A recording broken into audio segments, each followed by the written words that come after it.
Hello students, कैसे हो आप। उम्मीद है कि आप ठीक होंगे। और उस दिन हमने आपको विद्युत क्षेत्र तथा विद्युत क्षेत्र के बारे में समझाया था, विद्युत क्षेत्र की तीव्रता। आज हम आपको बताते हैं विद्युत बल रेखाएं क्या हैं और किस प्रकार से ये उत्पन्न होती है और धन आवेश, ऋण आवेश और दोनों आवेशों के कारण इनका प्रदर्शन किस तरह से होता है। आओ समझते हैं। विद्युत बल रेखाएं, इलेक्ट्रिक लाइंस ऑफ फोर्स। विद्युत क्षेत्र में खींचा गया वह काल्पनिक और निष्कोण वक्र जिस पर स्वतंत्र और पृथक्कृत एकांक धनावेश चलने को उद्यत यानी मजबूर होता है या रेडी होता है, विद्युत बल रेखा कहलाता है।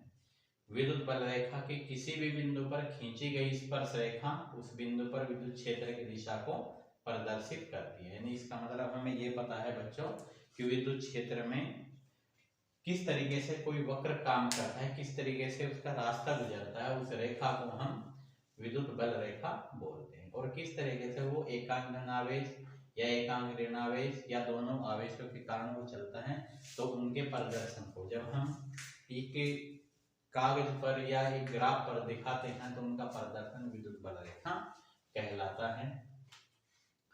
विद्युत बल रेखाओं का प्रदर्शन, representation of electric lines of force.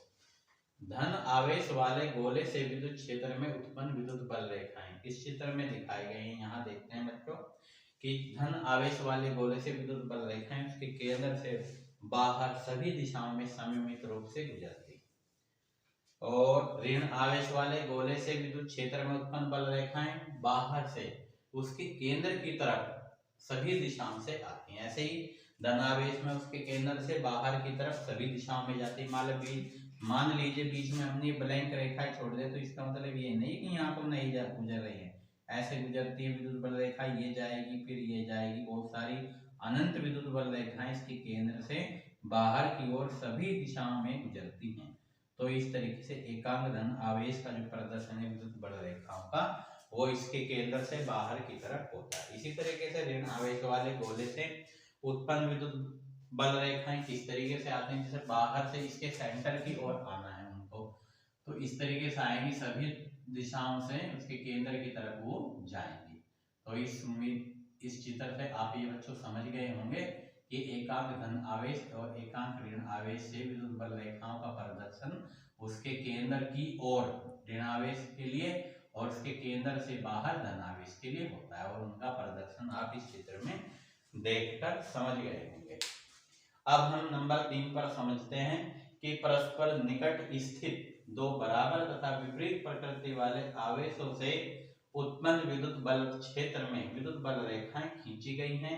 ये बल रेखाएं धन आवेश से चलकर ऋण आवेश पर समाप्त हो जाती है, यानी पॉजिटिव चार्ज से चलकर निगेटिव चार्ज पर ये समाप्त हो जाती है। जैसा कि चित्र में यहाँ दिखाया गया, हमारा कोई विद्युत बल रेखा यहाँ से गुजरे तो यहाँ आएगी, इधर से चली है तो इधर आएगी, इधर से चली है तो इधर आएगी, ऐसे ही नीचे यहाँ से चली है तो इधर समाप्त हो जाएगी, दूसरी यहाँ से चली है तो यहाँ समाप्त हो जाएगी, तीसरी यहाँ से चली है तो यहाँ समाप्त हो जाएगी।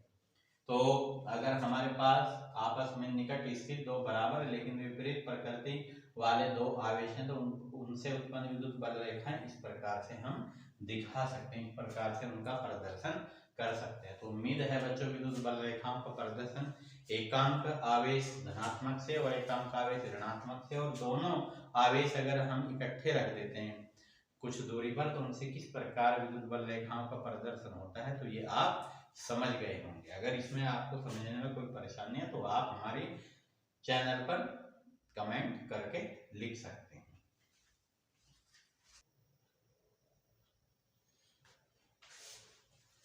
विद्युत बल रेखाओं के गुण अब चर्चा करते हैं बच्चों कि properties of electric lines of field क्या होती है।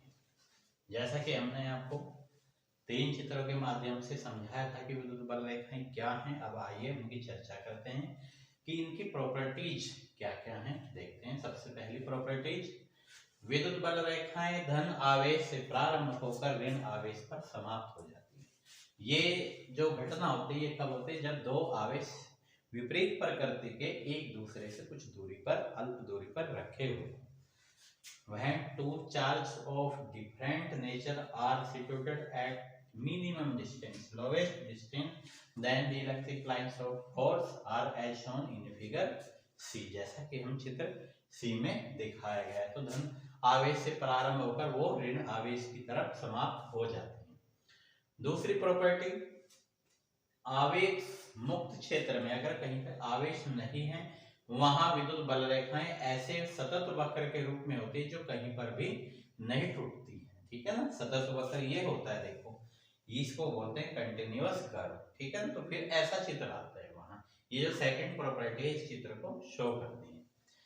तीसरी प्रॉपर्टी, विद्युत बल रेखा की किसी भी बिंदु पर खींची गई स्पर्श रेखा उस बिंदु पर विद्युत क्षेत्र की दिशा को तथा उस बिंदु पर धनावेश पर लगने वाले बल की दिशा को बताती है कि धनावेश के कारण इस पे कितना बल लगता है, किधर की तरफ बल लगता है।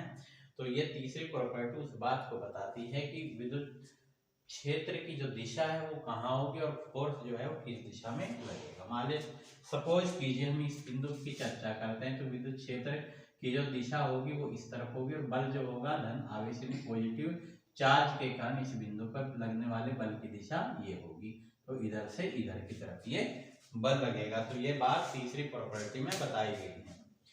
चौथी प्रॉपर्टी की चर्चा करते हैं, फोर्थ प्रॉपर्टी, कोई भी दो विद्युत बल रेखाएं परस्पर कभी नहीं काटती हैं। Two electric field of lines never intersect each other because in this situation the direction of electric field will be two twice, दो हो जाएंगी, विल बिकम टू, दो हो जाएंगी, जो उस बिंदु पर बल या विद्युत क्षेत्र की दिशाएं प्रदर्शित करेंगे। अर्थात उस बिंदु पर विद्युत क्षेत्र की दो दिशाएं हो जाएंगी एक ही विद्युत बल रेखा के कारण, अगर वो एक दूसरे को इंटरसेक्ट करके चली जाती है। ठीक है ना, तो इस प्रॉपर्टी के माध्यम से ये समझाया गया है कि प्रत्येक विद्युत बल रेखा की जो दिशा होती है वो अद्वितीय होती है, सबसे अलग होती है। ऐसी स्थिति में विद्युत क्षेत्र की दो दिशाएं प्रदर्शित होंगी जो कि असंभव है, क्योंकि विद्युत क्षेत्र की विद्युत बल रेखाएं बंद तथा खुले दोनों प्रकार के वक्रों में होती है। देख लीजिए, ये विद्युत बल रेखाएं खुले वक्र के रूप में है, ये बंद वक्र के रूप में है। तो ये प्रॉपर्टी हमें ये बताती है कि विद्युत बल रेखाएं दोनों वक्रों के, दोनों कर्व्स के फॉर्म में हो सकती है। सिक्स प्रॉपर्टी, समान दूरी पर स्थित समांतर बल रेखाएं एक समान विद्युत क्षेत्र को प्रकट करती हैं। अगर विद्युत बल रेखाओं के बीच की दूरी हमेशा बराबर रहती है तो वो एक समान विद्युत क्षेत्र को प्रदर्शित करती है। अगर उनके बीच की दूरी डिफरेंट होती है तो वो असमान विद्युत क्षेत्र को प्रकट करती है। जैसे कि यहाँ देख लीजिए, इन दो विद्युत बल रेखाओं के बीच की दूरी बहुत कम है, इन दो के बीच की दूरी बहुत अधिक है। तो ये जो यहाँ दिखाया गया है ये अलग अलग विद्युत क्षेत्र यानी असमान विद्युत क्षेत्र को प्रकट करती है। डिफरेंट इलेक्ट्रिक फील्ड को ये शो करती है if the distance between two electric field of lines contain unequal distance. ठीक है बच्चों, तो इस लेक्चर के द्वारा, इस समझाई गई बात के द्वारा आप ये समझ गए होंगे कि विद्युत बल रेखाओं के गुण क्या हैं या what is the property of electric lines of force.